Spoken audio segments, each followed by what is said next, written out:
అందరికీ నమస్కారం. ఈరోజు మనం ఒక ఇంట్రెస్టింగ్ టాపిక్ గురించి మాట్లాడుకోబోతున్నాం. అదేంటంటే ఫైనాన్షియల్ ఇండిపెండెన్స్, అంటే ఆర్థిక స్వాతంత్ర్యం. చిన్న చిన్న స్టెప్స్తో పాసివ్ ఇన్కమ్ ద్వారా మన సంపదను ఎలా పెంచుకోవచ్చు అనే విషయాలను ఈ విశ్లేషణలో డీకోడ్ చేద్దాం. సంపద సృష్టి అనగానే మనకు ముందుగా గుర్తొచ్చే పేరు ప్రఖ్యాత పెట్టుబడిదారుడు వారన్ బఫెట్. ఆయన చెప్పిన ఒక అద్భుతమైన మాట ఉంది. మనం నిద్రపోతున్నప్పుడు కూడా డబ్బు సంపాదించే మార్గాన్ని కనుక్కోకపోతే జీవితాంతం కష్టపడి పనిచేస్తూనే ఉండాలి. నిజమే కదా? పాసివ్ ఇన్కమ్ ఎందుకు అంత ముఖ్యమో చెప్పడానికి ఇంతకంటే గొప్ప ఉదాహరణ మరొకటి లేదు. సరిగ్గా ఇలాంటి ఆలోచనల నుండే పుట్టిందే ఫైర్. ఫైర్ అంటే ఫైనాన్షియల్ ఇండిపెండెన్స్, రిటైర్ ఎర్లీ. పేర్లోనే ఉంది కదండి. దీని ముఖ్య ఉద్దేశం ఏంటంటే సంపాదించే దాంట్లో సగానికి పైగా, అంటే 50% కంటే ఎక్కువ ఆదా చేయడం. ఆ దాచిన డబ్బును తెలివిగా ఇన్వెస్ట్ చేసి ఎలాంటి రెగ్యులర్ జాబ్ అవసరం లేకుండానే ఖర్చులన్నీ కవర్ చేసుకోవడం.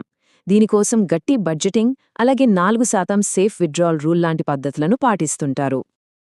సరే, ఈరోజు మనం ఏమేం కవర్ చేయబోతున్నామంటే ఫైర్ ఉద్యమాన్ని అర్థం చేసుకోవడం, పాసివ్ ఇన్కమ్ మార్గాలు, చిన్న అడుగులతో సంపద సృష్టి, పెట్టుబడికి డబ్బు ఎలా సమీకరించాలి, అలాగే మన ఆర్థిక ప్రయాణాన్ని ఎలా ట్రాక్ చెయ్యాలి అనే విషయాలను చకచకా చూసేద్దాం. ముందుగా మొదటి అంశం, ఫైర్ ఉద్యమాన్ని అర్థం చేసుకోవడం.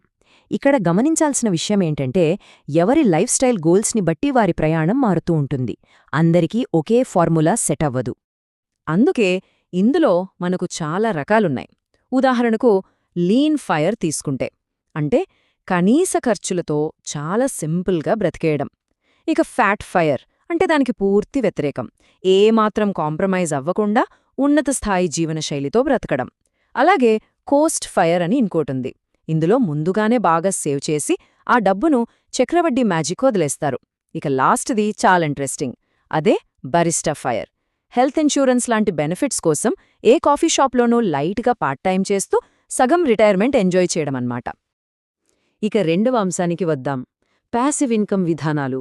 మన సంపద సృష్టికి అసలు ఇంజిన్ ఎలా పనిచేస్తుందో ఇప్పుడు చూద్దాం. ఇక్కడ చాలా మందికొచ్చే అతిపెద్ద డౌట్ ఏంటంటే అసలు ముందస్తు పదవీ విరమణకు, అదేనండి ఎర్లీ రిటైర్మెంట్కు ఫండ్స్ ఎక్కడుండి వస్తాయి? మన ప్రస్తుత జీతానికి, పూర్తి ఆర్థిక స్వాతంత్రానికి మధ్య ఉన్న ఆ గ్యాప్ను ఎలా ఫిల్ చేయాలి? దీనికి సమాధానం పాసివ్ ఇన్కమ్ ఫర్ డమ్మీస్ లాంటి ప్రాథమిక మార్గదర్శకాలు చాలా స్పష్టంగా చెబుతున్నాయి. ఫైర్ జీవనశైలిని ఎంజాయ్ చెయ్యాలంటే పాసివ్ ఇన్కమ్ అనేది ఖచ్చితంగా ఉండి తీరాల్సిన ఒక వాహనం. అదృష్టవశాత్తు ఈ ఆదాయాన్ని మనం చాలా సులభంగా చేరుకోగల కొన్ని కేటగిరీలుగా విభజించవచ్చు. పాసివ్ ఇన్కమ్ ముఖ్యంగా 2 రకాలుగా ఉంటుంది. మొదటిది పాసివ్ ఇన్వెస్టింగ్. దీనికి కొంచెం పెట్టుబడి కావాలి. స్టాక్స్, బాండ్స్ లేదా రియల్ ఎస్టేట్ ద్వారా వచ్చే డివిడెండ్లు ఈ కోవలోకి వస్తాయి. ఇక రెండవది పాసివ్ బిజినెస్. దీనికి డబ్బు కంటే మన శ్రమ చాలా అవసరం. ఆన్లైన్ కోర్సులు క్రియేట్ చేయడం, బుక్స్ రాయడం లేదా ఎఫిలియేట్ మార్కెటింగ్ లాంటివి అన్నమాట. అయితే ఈ రెండింటిలో ఉన్న బెస్ట్ పార్ట్ ఏంటంటే మనం ఒక్కసారి గట్టిగా ఎఫర్ట్ పెడితే చాలు, ఆ తర్వాత ఆదాయం నిరంతరంగా వస్తూనే ఉంటుంది. ఇప్పుడు మూడవ అంశం, చిన్న అడుగులతో సంపద సృష్టి. ఇక్కడ మనం మన ఆలోచనా విధానాన్ని కొంచెం మార్చుకోవాలి. ఆర్థిక స్వాతంత్ర్యం అనేది రాత్రికి రాత్రి వచ్చే జాదు కాదు. ప్రతిరోజూ మనం స్థిరంగా చేసే 100 చిన్న పనుల కలయిక. ఉదాహరణకు ఒక $900 మొత్తాన్ని తీసుకుందాం. రిటైర్ అవ్వాలంటే మిలియన్ల కొద్దీ డాలర్లు కావాలని భయపడకండి. చిన్నప్పుడు మనం దాచుకున్న పాత కామిక్ బుక్స్ లాంటివి అమ్మి సంపాదించిన ఈ చిన్న మొత్తంతోనే మన ప్రయాణాన్ని చాలా ఈజీగా మొదలుపెట్టవచ్చు తెలుసా? అసలు అంత చిన్న మొత్తంతో ఏం చేయగలమనుకుంటున్నారా? అదే డబ్బుతో మంచి రాబడినిచ్చే 6% డివిడెండ్ యుటిలిటీ స్టాక్ను కొనవచ్చు. లేదా కవర్డ్ కాల్ ఆప్షన్స్ ద్వారా ఏకంగా 20% వరకు లాభాలు పొందవచ్చు. అదీ కాదంటే ఒక చిన్న అఫిలియేట్ మార్కెటింగ్ బిజినెస్ స్టార్ట్ చేయడానికి ఈ డబ్బు వాడుకోవచ్చు. చూసారా, చిన్న పెట్టుబడిని కూడా కన్సిస్టెంట్గా పెంచుకుంటూ పోతే అది ఎంత పవర్ఫుల్ అవుతుందో? అయితే పెట్టుబడి పెట్టడానికి చేతిలో డబ్బు లేదు కదా అని వరి అవుతున్నారా? రండి, మన 4వ అంశం అదే. పెట్టుబడికి కావలసిన మొదటి సీడ్ మనీని సంపాదించడం మనం అనుకున్న దానికంటే చాలా సులభం. ఇంట్లో ఎప్పుడ్నుంచో వాడకుండా మూలనపడి ఉన్న బట్టలు, పాత ఫర్నిచర్ లాంటివి ఆన్లైన్లో అమ్మేయచ్చు. అంతేకాదు మిస్టరీ షాపింగ్ లాంటి సరదా పనులు, ఆన్లైన్ సర్వేలలో పాల్గొనడం లేదా వీకెండ్స్లో ఊబర్ లాంటి రైడ్ షేర్ సేవల కోసం డ్రైవింగ్ చేయడం లాంటివి చేసి కూడా ఆ మొదటి పెట్టుబడి కావలసిన డబ్బును ఈజీగా సమకూర్చుకోవచ్చు. అలా కొంచెం డబ్బు జమయ్యాక ఏం చేయాలి?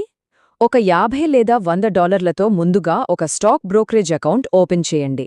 అందులో మంచి డివిడెండ్ ఇచ్చే ఒక ఈటీఎఫ్ను కొని ఆ వచ్చిన డివిడెండ్ను మళ్లీ పెట్టుబడిగా పెట్టే రీఇన్వెస్ట్మెంట్ ఆప్షన్ను ఆన్ చేయండి. అంతే, ఇక ఆ చక్రం తిరుగుతూనే ఉంటుంది. ఈ రీఇన్వెస్ట్మెంట్ మ్యాజిక్ వల్లే సంపద అసలు సిస్సులు వేగంతో పెరుగుతుంది. ఇక మన 5వ చివరి అంశం ఆర్థిక ప్రయాణాన్ని ట్రాక్ చేయడం. మన ప్రయత్నాలు కరెక్ట్ రూట్లో అంటే ఫైర్ గమ్యం వైపు వెళ్తున్నాయో లేదో తెలుసుకోవాలంటే పక్కా మానిటరింగ్ ఉండాలి కదా. సాధారణంగా ఫైనాన్షియల్ అడ్వైజర్స్ మన మొత్తం ఆస్తుల నుంచి అప్పులు తీసేసి ఆ నికర విలువను లేదా నెట్వర్త్ను ట్రాక్ చేయమని చెబుతారు. కానీ పాసివ్ ఇన్కమ్ పద్ధతిని ఫాలో అయ్యేవారు అలా చెయ్యరు. వాళ్ల దృష్టి అంతా క్యాష్ ఫ్లోస్ పైనే ఉంటుంది. అంటే డివిడెండ్లు, వడ్డీలు లేదా వాళ్ళ బిజినెస్ నుండి నెలనెలా ఎంత నగదు వస్తోంది అనేదే వాళ్లు ప్రధానంగా గమనిస్తారు. ఇక్కడ ఈ పట్టిక చూడండి. ఇదొక అద్భుతమైన ఫైనాన్షియల్ డాష్బోర్డ్.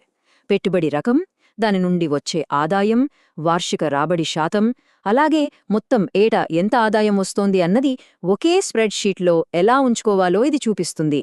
దీనివల్ల అసలు మన రోజువారీ ఖర్చులను కవర్ చేయడానికి మనం ఏ స్టేజ్లో ఉన్నామో పిన్ పాయింట్గా తెలిసిపోతుంది.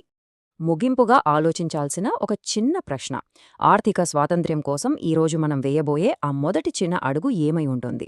ఎర్లీ రిటైర్మెంట్ వైపు మన ప్రయాణం ఎప్పుడూ చిన్న, స్థిరమైన పెట్టుబడులతోనే స్టార్ట్ అవుతుందని మర్చిపోకండి.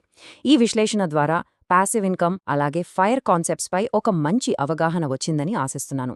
ఇక ఆలోచించడం ఆపి ఆచరణ మొదలుపెట్టే సమయం వచ్చేసింది. ఈ వీడియో మీకు నచ్చితే తప్పకుండా లైక్ చేయండి. ఇలాంటి మోటివేషన్ అండ్ సక్సెస్ వీడియోస్ కోసం మా ఛానల్ని సబ్స్క్రైబ్ చేసుకోండి. మీ ఫ్రెండ్స్ అండ్ టీమ్ మెంబర్స్కి షేర్ చేయండి. పూర్తి వివరాల కోసం స్క్రీన్పై కనిపించే నంబర్ను సంప్రదించండి.